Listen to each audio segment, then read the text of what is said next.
if they attack us with Iranian drones and our people will have to go to bomb shelters on Christmas Eve, Ukrainians will still sit down at the holiday table and cheer up each other.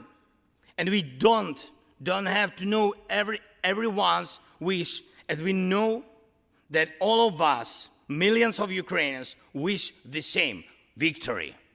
Only victory. A historic speech there from the capital. Ukrainian President Volodymyr Zelensky expressing his gratitude for the billions of dollars in support from the United States in its ongoing war with Russia.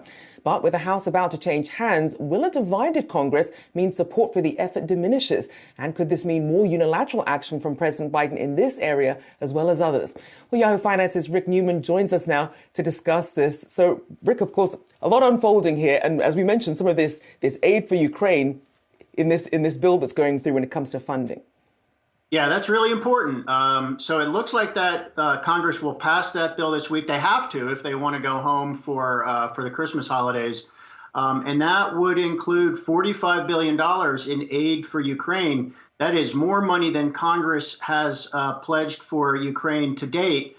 And that would go through most of 2023. So this funding bill is for the rest of the government's fiscal year, which ends in September. So that is a lot of money, but it's also probably the case that this war is not going to be over by September or by the end of the government's fiscal year. And at this point, Ukraine's need for U.S. and Western aid is looking pretty open-ended. Now, the incoming House Republican leader, Kevin McCarthy, assuming he becomes Speaker, he has indicated that Republicans may not be so eager to just keep providing support for Ukraine. And I think that is one important reason for Zelensky's visit, to get in front of Congress as he did, to create momentum going into 2023 for sustained U.S. support. And who knows, he may be back at some point in 2023, as it looks as if Ukraine's going to need more, and that Republicans might be wavering. So a lot of it comes down to just public opinion here in the United States. And so far, public opinion supports generous aid to Ukraine, and I think that's the right move.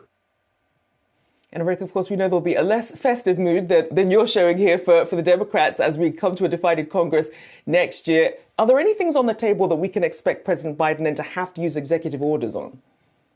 Yeah, I think so. One of the biggest things that happened in 2022 this year was the passage of the so-called Inflation Reduction Act, which is not about inflation. It's mostly about green energy subsidies. So Biden got a lot of funding for that. And 2023 and 2024 are going to be the years of implementation, and there will be a lot of wiggle room for how the Biden administration implements some of those things, and also it can do other types of things like environmental regulations at the EPA and other agencies. So that's one thing to watch for. Another thing to keep an eye on is the Trump tariffs on imports from China, which are still in place. Biden could have removed those by executive action, and so far he has chosen not to. There are some economists who say that if you got rid of those tariffs, it would actually help with inflation.